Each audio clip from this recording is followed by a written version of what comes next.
Olá, caríssimos estudantes e amantes da filosofia, aqueles que gostam de refletir. Hoje eu vou falar sobre o seguinte tema: a religião grega antiga e a teologia de Sócrates. Então nós vamos nos debruçar sobre esse tema e vamos falar sobre alguns aspectos tanto da religião grega antiga quanto o desenvolvimento da teologia do filósofo Sócrates. Então Sócrates, ele nasceu em 470 e morreu em 399 a.C., foi um filósofo grego, mesmo não sendo o primeiro filósofo da história, ele é reconhecido e considerado como talvez o mais importante filósofo de toda a história, porque ele representa um marco da filosofia ocidental. Então, Sócrates é um ponto de referência. A história da filosofia se divide em antes de Sócrates e depois de Sócrates. Para Sócrates, existiam verdades universais, válidas para toda a humanidade em qualquer espaço do tempo. Então, isso quer dizer que existe algo que transcende as outras verdades, ou melhor, existe uma verdade superior às outras. Talvez seja a excelência da verdade, que ela vale para todos os tempos e para todos os espaços de tempo. Ou seja, essa verdade ela é imutável, ela é permanente e ela ultrapassa, ela vai para uma dimensão bem superior do que qualquer outra coisa que existe.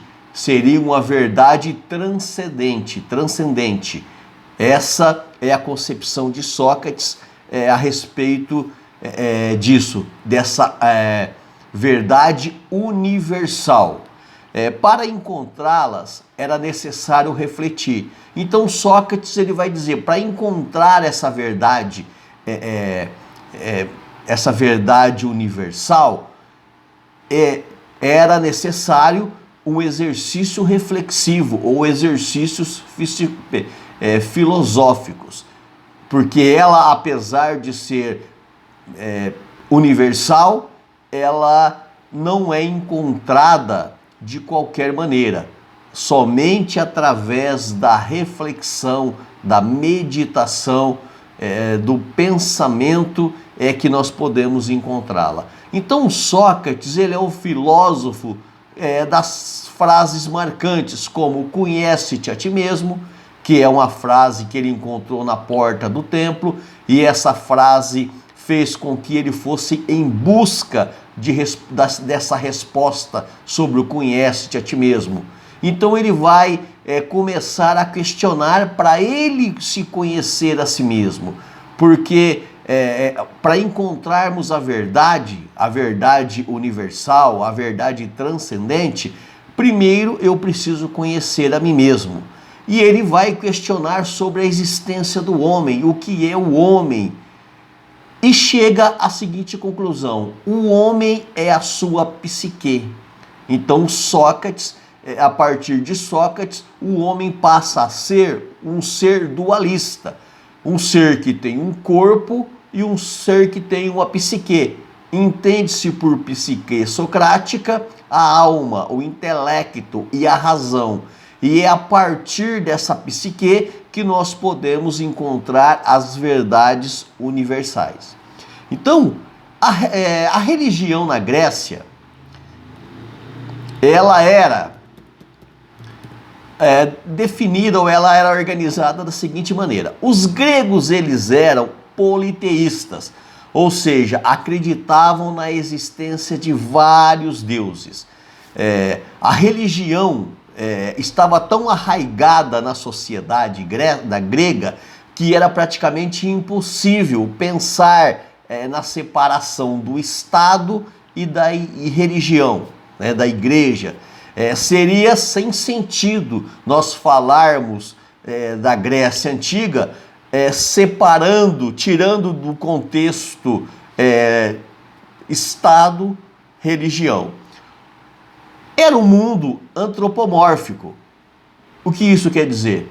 Que os deuses assumiam figuras humanas e proliferavam divindades tais como Zeus, Hera, Ártemis, Hermes, Afrodite, Apolo e tantos outros deuses.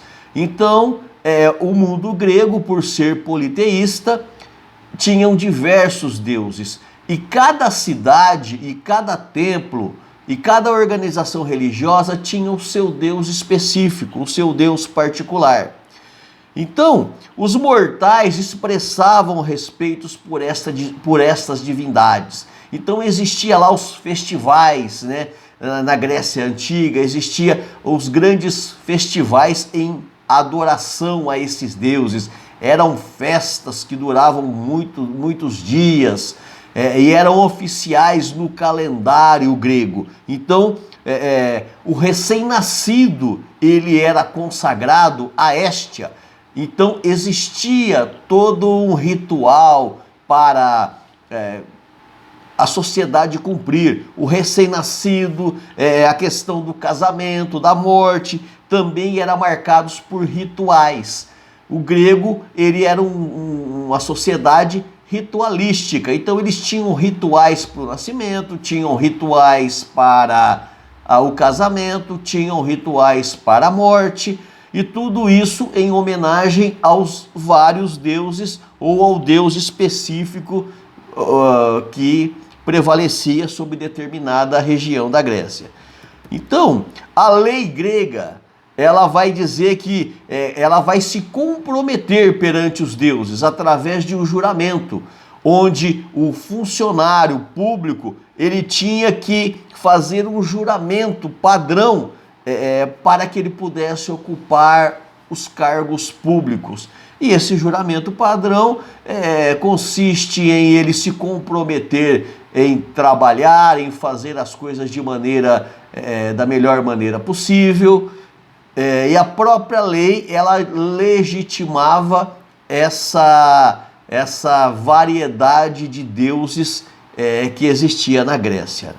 Sócrates, no entanto, ele era contrário a tudo isso, a esses vários deuses ou a esse panteão de deuses gregos em que a cidade acreditava.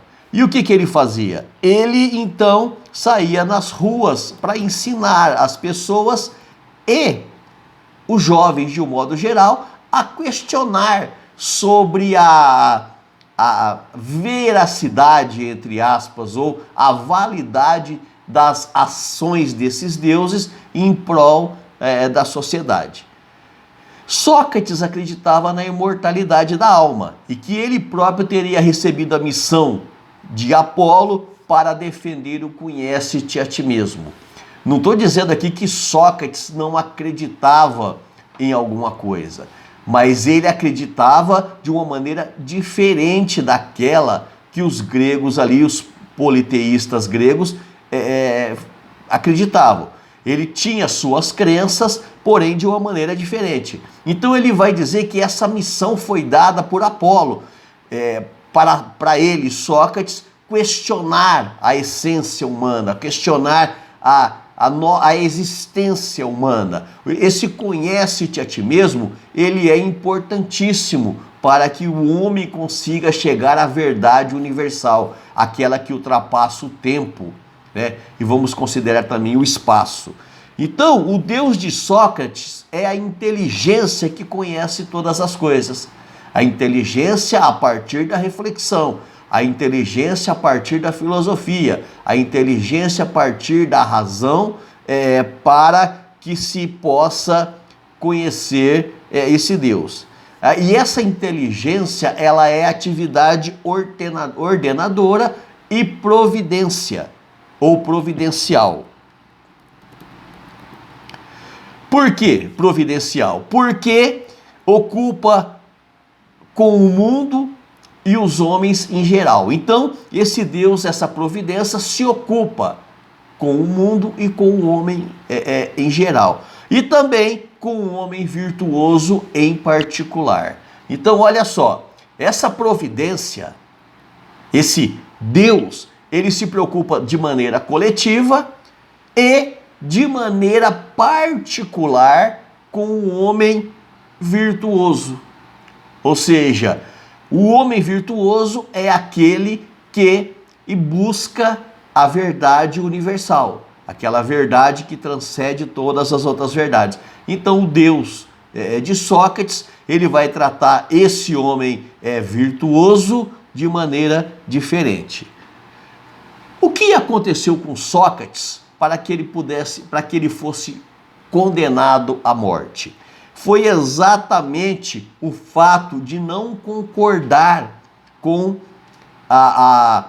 o politeísmo praticado pelos gregos daquela época. Então ele saía nas ruas e ensinavam os jovens a pensar a religião de uma maneira diferente daquela que a tradição havia lhes passado.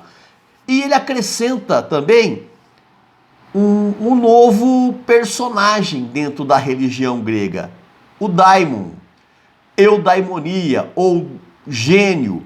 Isso quer dizer que Sócrates ensinava como se fosse a espécie de um anjo da guarda, o daimon ou eudaimon, que significa bom demônio ou bom gênio, que a pessoa ao nascer, ela recebia um eudaimon ou um daimon para lhe acompanhar durante a vida. Era uma espécie, vamos trazer para o nosso, contextualizar para os dias de hoje, como se fosse um anjo da guarda.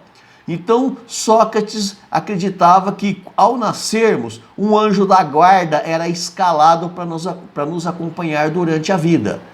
E esse anjo poderia ser um bom anjo ou um mau anjo. E o mau anjo aqui não é no sentido da religião, do cristianismo, de demônios, não. Mas o bom anjo era aquele que zeloso, aquele que cuidava bem tinha responsabilidade de cuidar bem daquela pessoa que ele havia sido escalado para acompanhar durante a vida. E o mau demônio, era aquele que não fazia com destreza o seu papel de cuidador da vida do indivíduo. Então, segundo a sociedade grega, Sócrates age mal, porque corrompe os jovens e também porque não reconhece inteiramente os deuses que a cidade reconhece. Sócrates ensinava que os deuses não se interessavam pela riqueza do sacrifício, mas pela retidão do sacrificante. Então era uma ofensa isso para os religiosos. E a riqueza do sacrifício era muito menos importante do que a retidão daquele que sacrificava.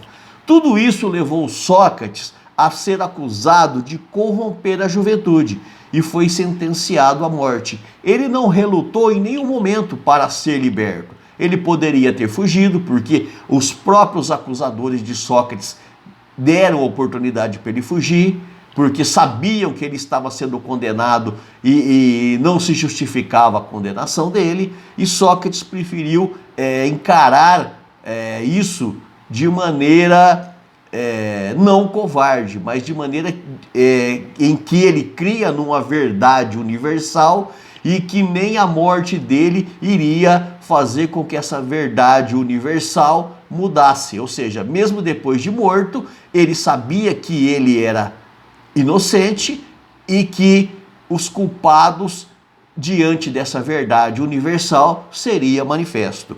Então, olha só que interessante. Sócrates, ele então cria num Deus de maneira diferente daquele Deus dos gregos. Ele cria num Deus que era uma força organizadora, um Deus que transcende todas as questões, e isso o teria levado à morte por ciúmes, por inveja e por também porque Sócrates ele confrontava os interesses políticos, os interesses religiosos e os interesses da sociedade grega de um modo geral.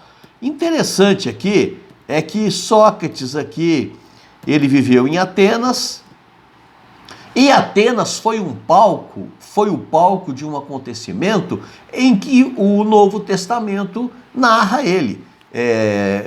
Livro de Atos, né, capítulo 17, versículo 16 a 34, vai falar que o apóstolo Paulo esteve em Atenas, e dentro da escritura do livro de Atos, Paulo vai falar sobre os epicureus, que eram uma corrente de filósofos, e Paulo também ele vai fazer um discurso lá no Areópago, lugar onde os atenienses supersticiosos, eles criavam altares a vários deuses.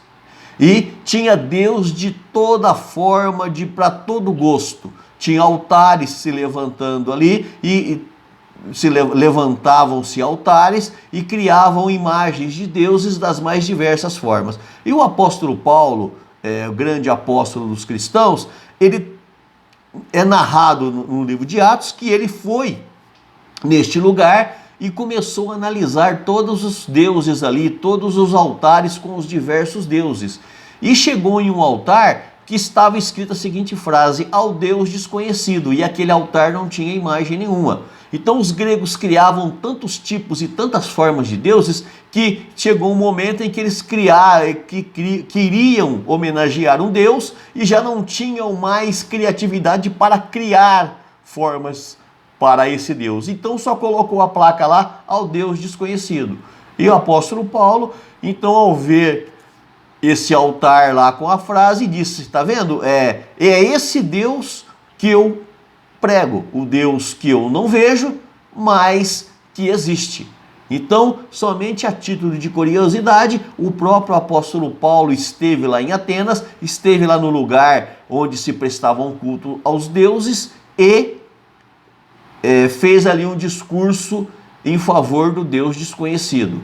Portanto, eu estou encerrando aqui este vídeo, mas deixo evidente para você que Sócrates acreditava num Deus superior, numa verdade universal, de maneira diferente que os gregos ali da sua época acreditavam. E por isso ele pagou com a própria vida. Eu estou terminando aqui este vídeo, quero agradecê-los por estarem ouvindo ele e voltarei com mais vídeos e temas interessantes. Um abraço a todos.